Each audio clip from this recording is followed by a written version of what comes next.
வணக்கம் அன்பு சொந்தங்களே. இது ஒரு மின்வாரிய அறிவிப்பு தான். முத்துப்பேட்டையில் பார்த்தீங்கன்னா நாளை 18/2/2026 புதன்கிழமை பவர் கட்டுன்னு சொல்லியிருந்தாங்க. ஏதோ ஒரு சூழ்நிலையில் பவர் கட்டு இல்லைன்னு சொல்லிட்டாங்க. ஆக நீங்கள் வந்து சில வேலைக்காக வந்து நாளைக்கு கரண்ட் இல்லை சொல்லி ஜென்ரேட்டர் எடுத்திருப்பீங்க. நாளைக்கு வந்து நிறைய பேருக்கு ஃபேக்ட்ரி வச்சுருக்கவங்க லீவ் விட்ருப்பீங்க. ஆளுகளுக்கு ஹோட்டல் வச்சுருக்கவங்க ரொம்ப சிரமப்பட்டு நைட்டை அரைச்சிட்டு இருப்பீங்க. யாரும் கவலைப்பட வேண்டாம். நாளைக்கு முத்துப்பேட்டை ரவுண்டு சுற்று வட்டாரத்தில் பவர் கட்டு இல்லை.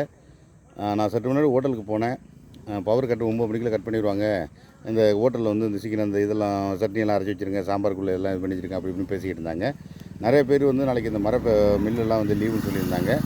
ஆகவே நாளைக்கு வந்து முத்துப்பேட்டை சுற்று வட்டாரத்தில் பவர் கட்டு இல்லை, அது கேன்சல் பண்ணிட்டாங்க. அதனால் நார்மலாக ஓனராக இருந்தால் லேபர் கிடச்சி நாளைக்கு வேலைக்கு வர சொல்லுங்கள். லேபராக இருந்தால் ஓனருக்கு யாவப்படுத்துங்க நாளைக்கு பவர் கட்டு இல்லைன்னு. இந்த அருமையான பதிவை பதிவிடுவதில் மகிழ்ச்சி கொள்கிறது. வணக்கம் போஸ்ட் யூடியூப் சேனல் முயற்சி முன்னேற்ற கழகம். நன்றி, வணக்கம்.